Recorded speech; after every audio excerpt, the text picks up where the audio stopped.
students, question number 13. A 1.5 meter tall boy is standing at a some distance from 30 meter tall building. तो यहाँ पे एक building दे रखी है ए सी. तो यहाँ से लेके सी तक का टोटल जो हाइट है वो कितना है 30 मीटर. तो ये बिल्डिंग की हाइट है. तो एक बॉय है जो 1.5 मीटर है, तो वो यहाँ पे खड़ा है. तो ये बॉय का है. The angle of elevation from his eyes to the top of the building increase from 30 degree to a 60 degree. He walk towards the building. तो यहाँ पे एक बॉय खड़ा हुआ है. जब वो बिल्डिंग के टॉप की तरफ देखेगा तो जो एंगल ऑफ एलिवेशन है वो कितना बन रहा है 30 डिग्री का. तो ऐसे ही जब बॉय यहाँ से यहाँ तक मतलब बिल्डिंग की तरफ जाएगा थोड़ा सा आगे, तो इस पॉइंट से जब वो बिल्डिंग को देखेगा तो एंगल ऑफ एलिवेशन कितना बन रहा है 60 degree. Find the distance he walk towards the building. तो हमें डिस्टेंस फाइंड करना है जो वो यहाँ से लेके यहाँ तक का कवर करेगा. मतलब पहले यहाँ से लेके यहाँ तक का फाइंड करेंगे, फिर यहाँ से यहाँ तक का. तो ये जो मैंने टोटल डिस्टेंस है इसको y ले लिया है, यहाँ तक के डिस्टेंस को x लिया है, तो ये कितना हो जाएगा y माइनस एक्स. जब इसको प्लस करेंगे तो कैंसिल होके कितना हो जाएगा y. तो इसको अब हम देखते हैं. पहले लेंगे ट्रायंगल ए जी बी. तो मैंने ये वाली ट्रायंगल ली है ए जी बी. तो ए जी बी में tan 60 डिग्री कितना हो जाएगा A B upon G B. तो ए बी जो है वो कितना निकलेगा, यहाँ देखो अगर ए सी पूरा हमें 30 डिग्री दिया हुआ है और बी सी दिया हुआ है 1.5, तो ए बी कितना निकल जाएगा. अगर 30 में इसको माइनस करेंगे तो वो ए बी की वैल्यू होगी. तो ए बी हो जाएगा 28.5. तो यहाँ देखो ए बी कितना है, ये देखो tan 60 डिग्री क्या होता है परपेंडिकुलर और बेस. तो परपेंडिकुलर कितना है ए बी और बेस दिया है जी बी. तो इसको लिखेंगे ए बी 28.5 और जी बी कितना है y माइनस एक्स. तो tan 60 की वैल्यू कितनी होती है √3 is equal to 28.5 upon y minus X. तो इसको अभी यहाँ पे ही छोड़ रही हूँ, बाद में इसको सॉल्व करेंगे. तो अब यहाँ ये वाली ट्रायंगल देखेंगे, triangle A B F.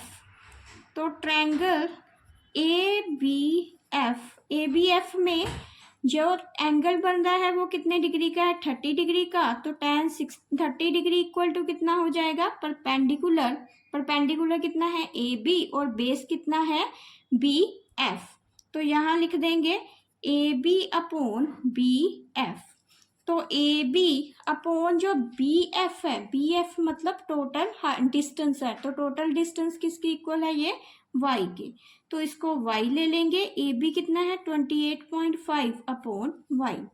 tan 30 की वैल्यू कितनी होती है 1 upon √3 is equal to 28.5 upon y. तो y कितना आ गया हमारे पास 28.5.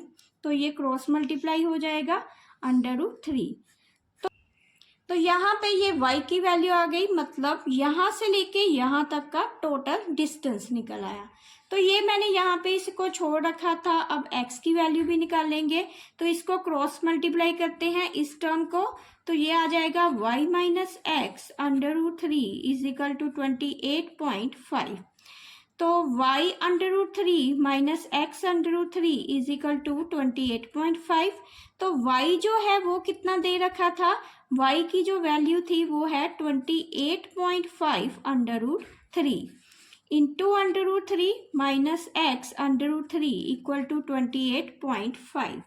तो √3 से √3 कैंसिल हो जाएगा. ये आ जाएगा 28.5 into 3 minus x √3 equal to 28.5. और 28.5 को 3 से मल्टीप्लाई किया तो ये आ जाएगा 85.5 minus x √3 is equal to 28.5. तो 85.5 में माइनस कर देंगे 28.5 इक्वल टू आ जाएगा x √3. और 85.5 में माइनस किए 28.5 कितना हो जाएगा 57 इज इक्वल टू x √3. तो x की वैल्यू कितनी आ गई, ये आ गई 57 अपॉन √3. तो ये डिनोमिनेटर में आ रहा है, इसको न्यूमिनेटर में करने के लिए रैशनलाइज करेंगे तो ये आ जाएगा 57√3/3। अब ये देखो, ये 57 3 से कैंसिल हो रहा है, तो ये 3 1 का 3, 3 9 का 27। तो जो x की वैल्यू होगी वो कितनी हो जाएगी, 9√3। तो यही उसने पूछा था, find the distance he walk towards the building. यहाँ से लेके यहाँ तक का जो डिस्टेंस है वो कितना निकला, 9√3। तो अगर पर्सन कोई यहाँ खड़ा है, वो बिल्डिंग की तरफ यहाँ तक जाएगा, तो वो y का डिस्टेंस कितना था, 28.5/3।